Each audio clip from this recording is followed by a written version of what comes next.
வணக்க மக்களை, நான் விஜயதரன். இந்த வீடியோவில் என்ன பார்க்க போகிறோம் உங்கள் எல்லாருக்கும் தெரியும். இப்போ இணையதளத்தை கலக்கி கொண்டிருக்கிற கேரளாவை சேர்ந்த ராப் சிங்கர் வேடன் தொடர்பாக தான் இந்த வீடியோவில் பார்க்க போகிறோம்.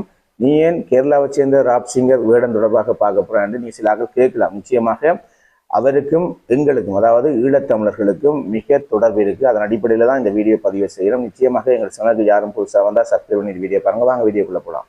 அரசே, நீ இந்த ஊருக்கே மாசா இருக்கலாம், ஆனா உயிருக்கு பயப்படாத என் முன்னாடி.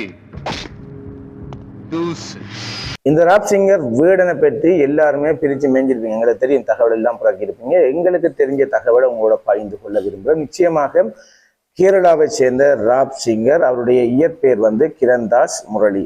கட்டாயமா நீங்க தெளிவாண்டு புரிஞ்சு கொள்ளணும். நாங்களே இந்த வீடியோ பதிவு செய்கிறோம் இந்த கேரளாவை சேர்ந்த ராப் சிங்கர் வேடன் தொடர்பாக.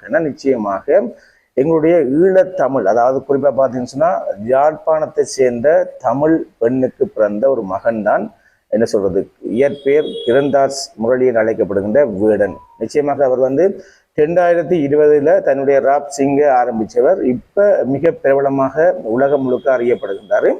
இவருடைய பின்னணி என்னென்று பார்த்தீங்கன்னு சொன்னா, உங்களுக்கு எல்லாருக்கும் தெரியும், இலங்கையை சேர்ந்த யாழ்ப்பாணத்திலேருந்து இங்கே உங்களுக்கு எங்கள் உள்நாட்டு பிரச்சனைகள்லாம் தெரியும். அதன் அடிப்படையில் இங்கே வாழ முடியாத நிலையில தமிழ்நாட்டுக்கு போறாங்க.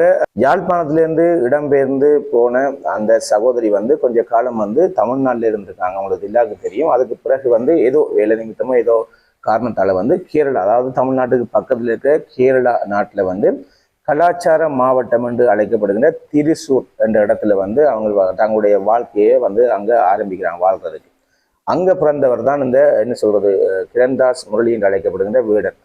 நாங்கள் விசாரிச்ச அடிப்படையில் அவர் 1994 பிறந்திருக்காரு. தன்னுடைய ராப் சிங்கை ஆரம்பிச்சது கிட்டத்தட்ட 2020 தான் அவருடைய பாடல் சம்பந்தமான தன்னுடைய கரியரை ஆரம்பிச்சிருக்காரு. நிச்சயமாக அவர் இருந்த இடங்கள் ஒரு பின்தங்கிய இடமாக அமைந்ததால அவர் நிறைவேறி, அதாவது தாழ்த்தப்பட்ட ஒரு பிரச்சனைகளுக்கு உட்படுத்தப்பட்டிருக்காரு. அதன் அடிப்படையில் தாழ்த்தப்பட்ட இனத்துக்கு ஆதரவாக பாடல்களை எழுதியிருக்காரு. அதன் அடிப்படையில் அவருடைய பாடல்களில் சமூக பொறுப்புகள் அங்க நிறைய நீங்க பார்க்கக்கூடிய மாதிரி இருக்கு. நிச்சயமாக இவரை பற்றி நாங்கள் முக்கியமாக பேசுறதுக்கான காரணம் ஈழம். அது மட்டும் இல்லாமல் உங்களுக்கு தெரியும், சில பேர்கள் சொல்ல முடியாது. அடிப்படையில் ஜெஃப்னா சம்பந்தமான பாடல்கள் சமீபத்தில் ட்ரெண்டிங்கில் இருக்குது. எங்களுடைய ஈழத்தமிழர்கள் டிக்டாக் இணையதளங்களில் அதை ரெண்ட் பண்ணி கொண்டிருக்காங்க. நிச்சயமாக ஒரு ஈழத்தமிழ் பெண்ணுக்கு பிறந்த ஒரு ஈழமகன், ஏன் நீ ஈழமகன் சொல்றான்னு சொன்னா, நீ கேரளா சேர்ந்தவர் அவர்னு சொன்னா, நிச்சயமாக